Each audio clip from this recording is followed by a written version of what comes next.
Bienvenida al doctor Andrés Martínez. Él es académico, internacionalista y experto en derecho constitucional. Doctor Martínez, bienvenido. Quisiéramos conversar con usted sobre la Asamblea Nacional Constituyente que está ya dando que hablar.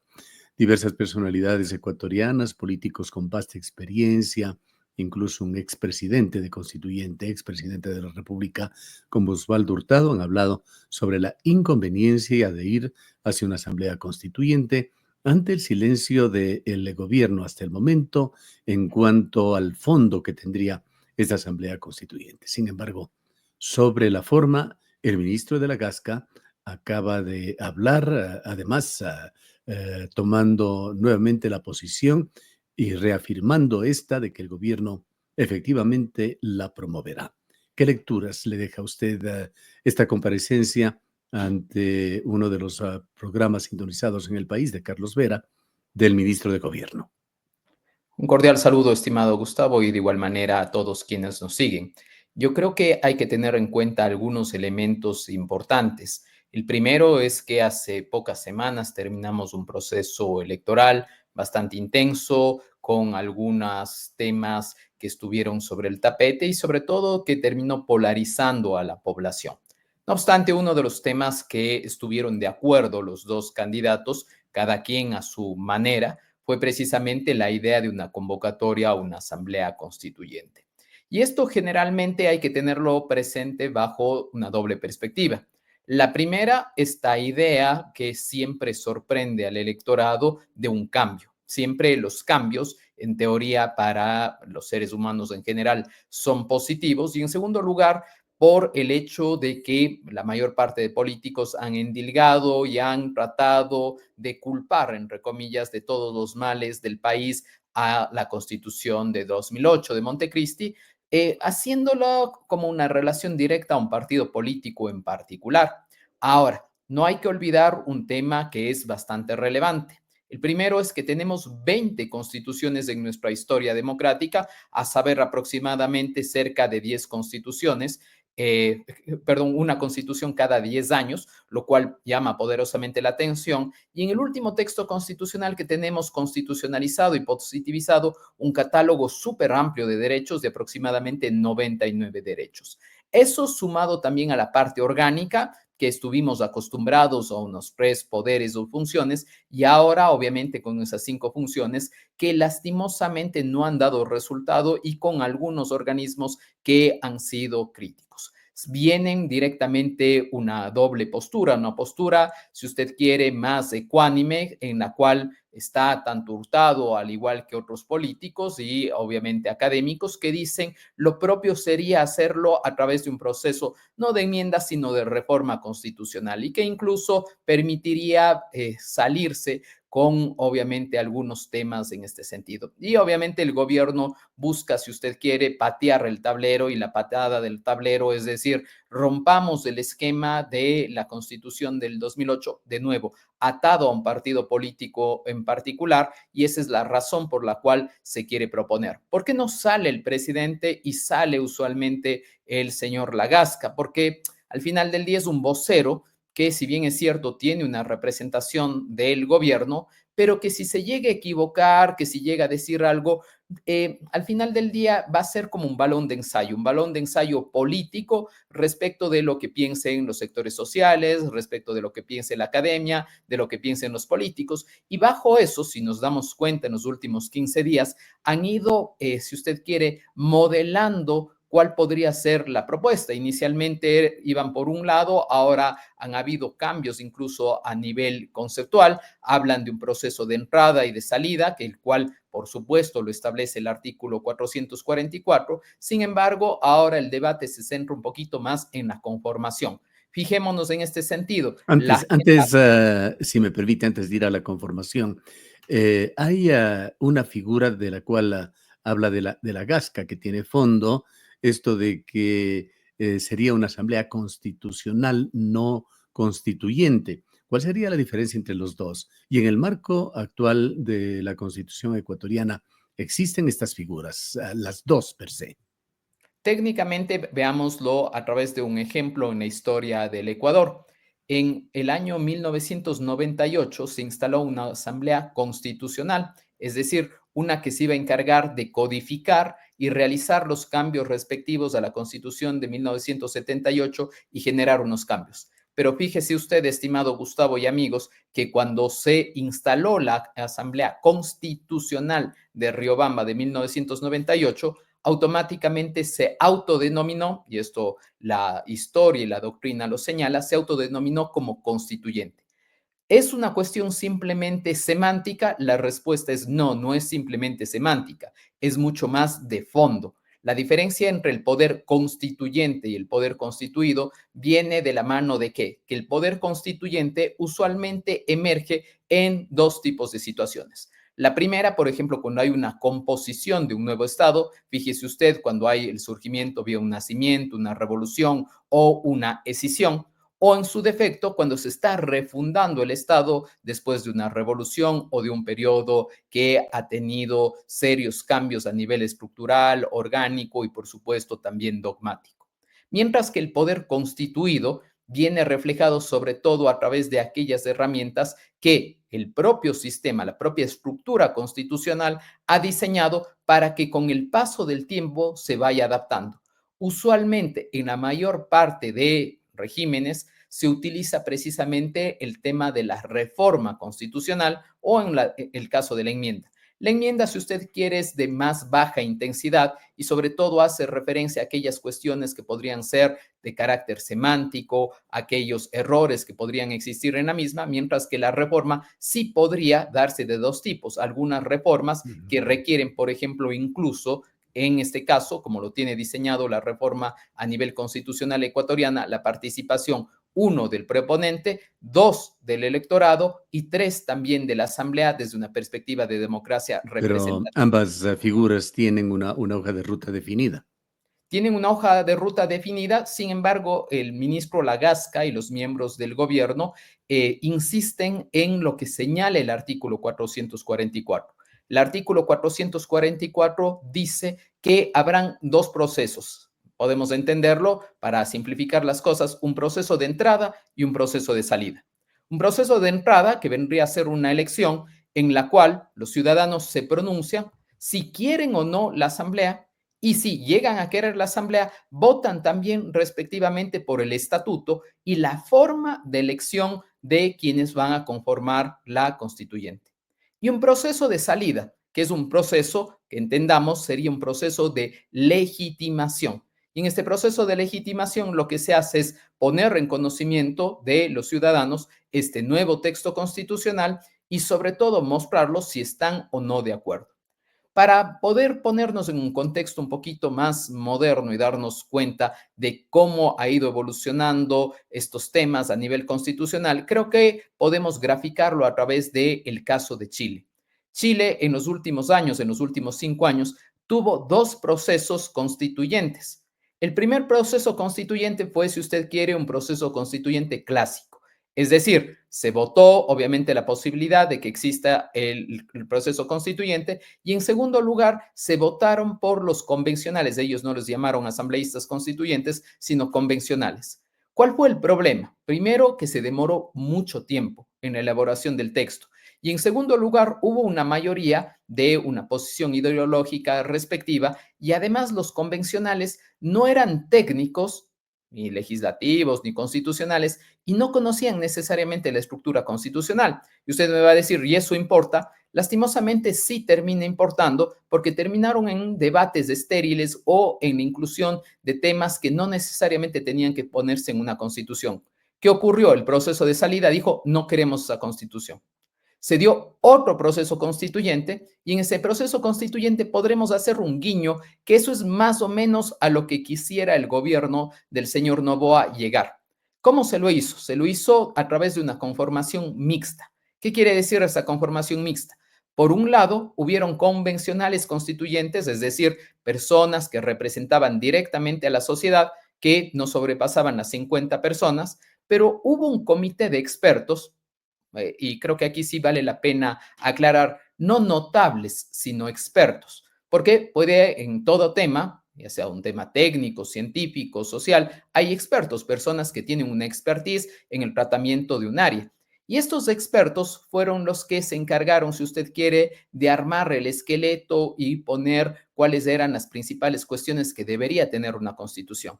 Y tenía también, en este caso, un organismo que iba a encargarse de buscar y sobre todo de verificar de que no se excedan los puntos de entrada a los cuales habían acordado las distintas fuerzas políticas.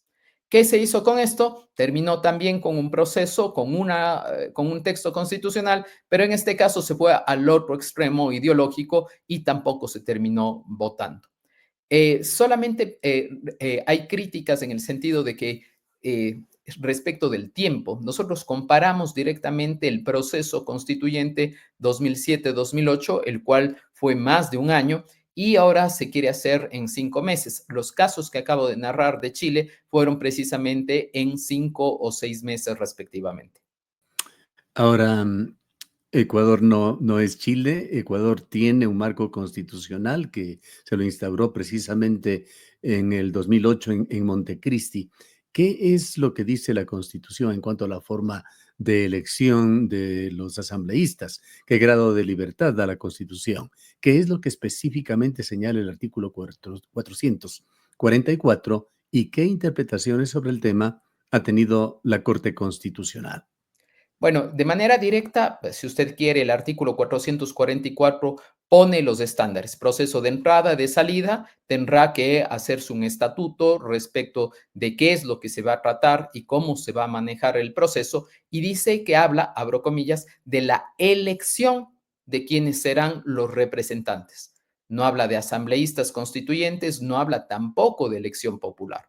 No obstante, el poder constituido, que vendría a ser un órgano, que en este caso es la Corte Constitucional, entendido como el máximo órgano de interpretación constitucional, lo que ha hecho es que en casos anteriores en los cuales particulares presentaron procesos con el propósito de iniciar un proceso constituyente, porque ya ha habido otros casos, no sería la primera vez, le fijaron cuáles deberían ser los requisitos mínimos a tener en cuenta. Y dentro de esos presupuestos mínimos a ser tenidos en cuenta, lo que terminó hablando, en este caso la Corte Constitucional, dijo, usted tiene que presentar primero, usted tiene que primero hacer una justificación respecto de la vía, que sería el primer documento, después debería hacerse un análisis de los considerandos y la pregunta que se va a poner en relación respecto de los electores, y el tercero que vendría a ser el estatuto constituyente. Esto pasaría a ser revisado por la Corte Constitucional. ¿Por qué razón por la Corte Constitucional? Porque, insisto, es el máximo órgano de control constitucional.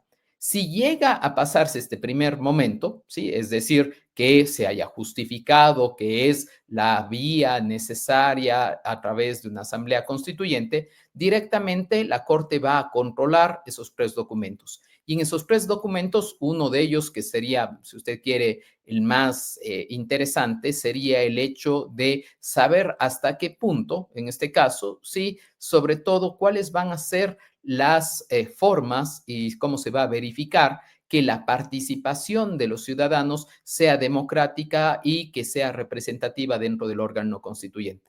No obstante, y creo que esto sí vale la pena aclarar, no dice en ningún momento que se tendrá que elegir, por ejemplo, a través de un proceso de elección popular.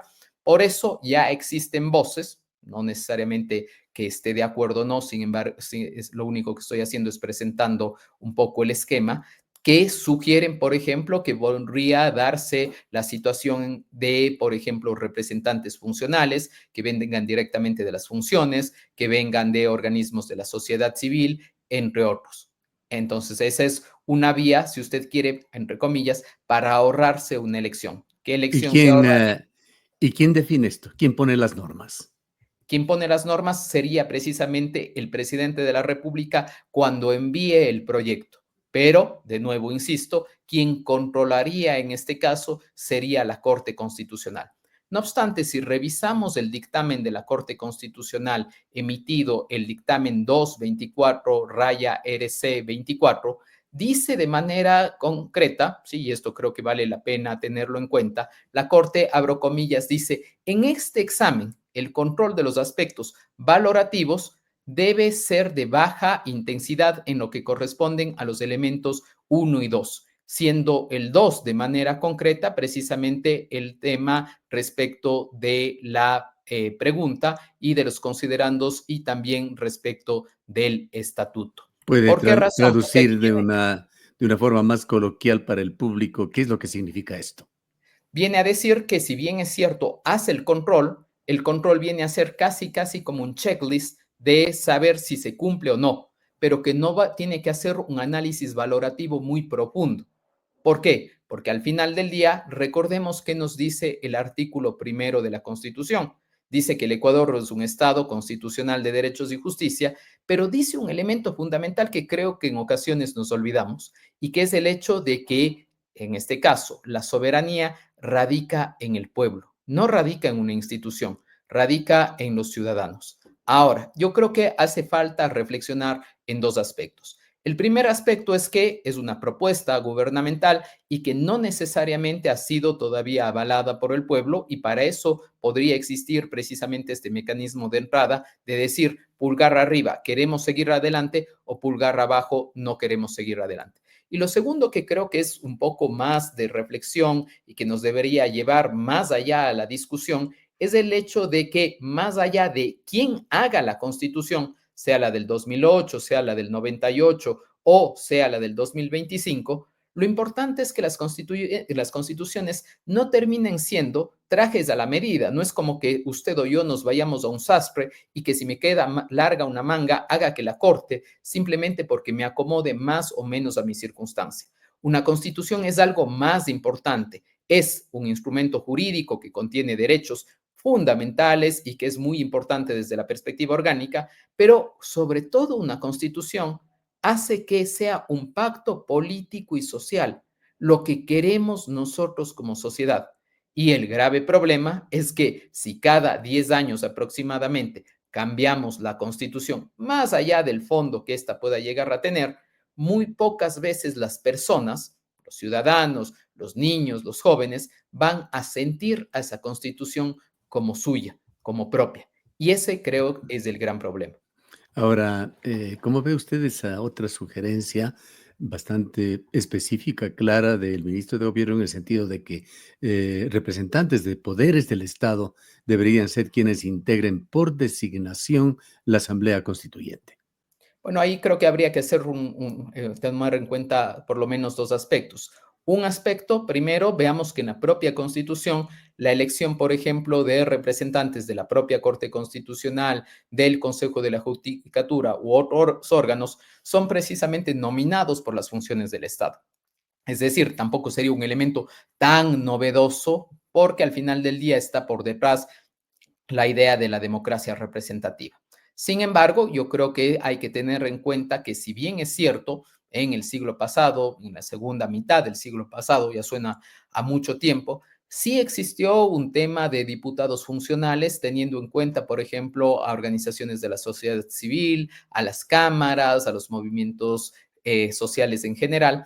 Y la gran pregunta que deberíamos hacernos es, ¿cómo logramos alcanzar que, me invento, los empresarios, los trabajadores, los indígenas se sientan legítimamente representados? ¿Cuál sería el órgano para que se pueda, en este caso, nominar? Teniendo en cuenta La figura de las mesas de diálogo es insuficiente.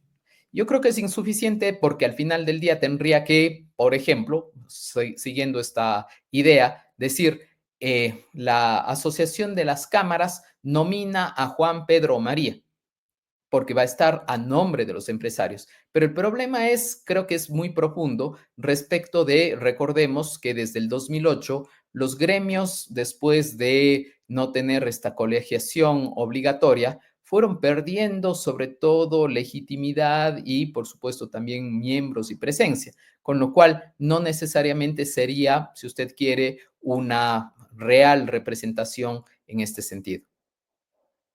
Bien.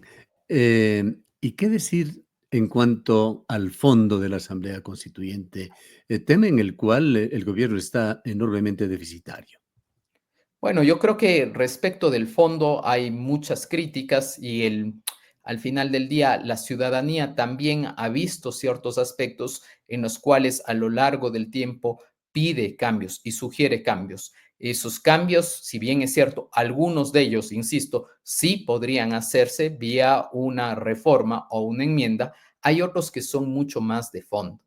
Y aquí viene un debate adicional que sobre todo ha llegado desde la perspectiva, si usted quiere, del gremio de abogados, desde los académicos, y es el hecho de tener en cuenta una situación básica que se conoce como el principio de progresividad, es decir, que no se podría retrotraer y regresar en los temas respecto de derechos, es decir, no se podría bajar el catálogo de derechos cuando muchos sectores, sobre todo sectores políticos, insisten y piden precisamente que se pueda hacer esto con el propósito de, por ejemplo, entre comillas, mejorar aspectos a nivel de seguridad, a nivel de inversión, a nivel de empleo y a nivel económico.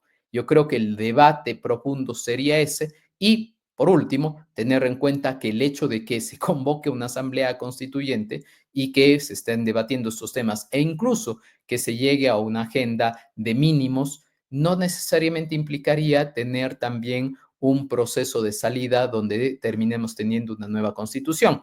Veamos precisamente lo que pasó de nuevo en Chile, donde primero hubo una mayoría de izquierda y que parecía que iba a arrasar, pero el pueblo no quiso esa norma porque le pareció muy extrema, vino una posición de derecha y tampoco votó. Y al final del día siguen con una constitución del 80 con más de 100 reformas, pero que huele, entre comillas, un poquito mal porque obviamente surgió durante el periodo de dictadura. Bien, en todo caso, habrá que estar atentos a los anuncios, a las propuestas y a la letra chica de las mismas de un gobierno que también con sus asesores, en este caso la primera figura, José de la Gasca, se han convertido en una especie de especialistas en encontrar resquicios constitucionales.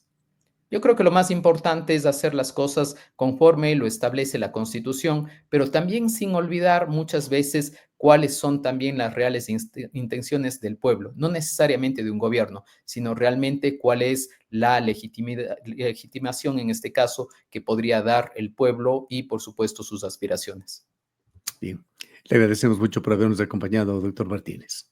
Muchas gracias a ustedes. El doctor Andrés Martínez es un experto en derecho constitucional.